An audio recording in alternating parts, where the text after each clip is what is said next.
quais os principais medos humanos, como podemos superá-los, como lidar com essas energias e ao mesmo tempo ser feliz? Essas e outras perguntas serão respondidas por Patrícia Gebrim aqui no programa Consciência Próspera.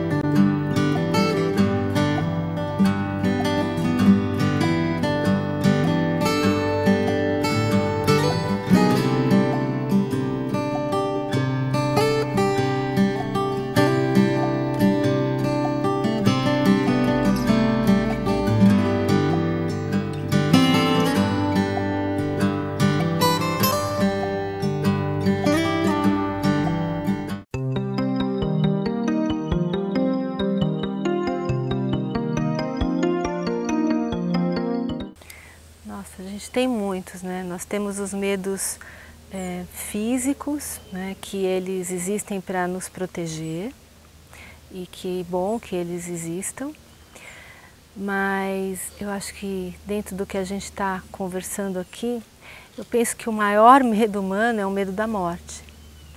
É muito fácil quando você vai destrinchando cada medo de uma pessoa, você chega no medo da morte. Então você pega assim, vou te dar um exemplo, uma pessoa que está no seu trabalho e aí tem um chefe e tem medo de dar opinião para o chefe. Aí você fala, mas o que isso tem a ver com o medo da morte? Tá, porque se eu der a minha opinião para o chefe, ele pode não gostar. Se ele não gostar, ele pode me despedir.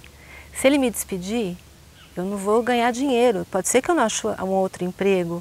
E se eu não ganhar dinheiro, eu não vou comprar comida, ou eu posso ficar doente e eu vou acabar morrendo. A maior parte dos medos humanos estão associados ao medo da morte. Por isso que se nós soubéssemos que a gente não morre, né, se a gente tivesse a crença de que nós somos eternos, né? Que isso aqui é uma experiência, mas talvez a gente vá viver outra, a nossa alma é eterna, a gente diminuiria muito esses medos todos. Né? Existem milhares de outros medos, agora eu acho que esse medo ele precisa ser enfrentado, a gente precisa fazer amizade com a morte para poder viver bem a vida. Enquanto a gente não faz amizade com a morte, a gente não vive.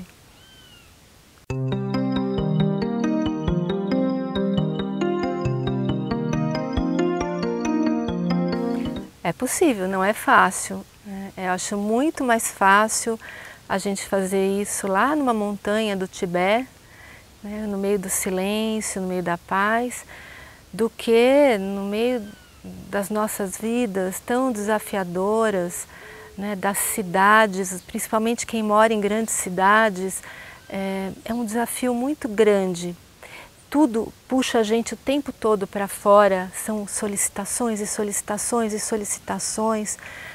A própria informática, que apesar dela ser neutra, depende de como a gente vai usar, mas aquilo puxa a gente. Se você bobeia, você fica horas ali num computador ou no seu telefone, você se perde ali.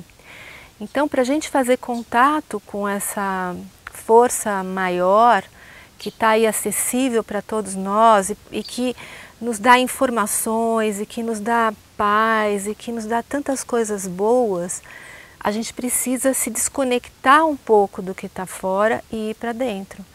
E a gente precisa abrir espaço na nossa vida para fazer isso, e a gente não tem feito isso. É como se nós estivéssemos permitindo que esse ritmo louco da vida fosse nos engolindo mais e mais e mais. A gente vai indo, quando você vê, são 3 horas da manhã e aí você ainda estava lá no seu tablet e você esqueceu, né? Você esqueceu de fechar o olho, de respirar.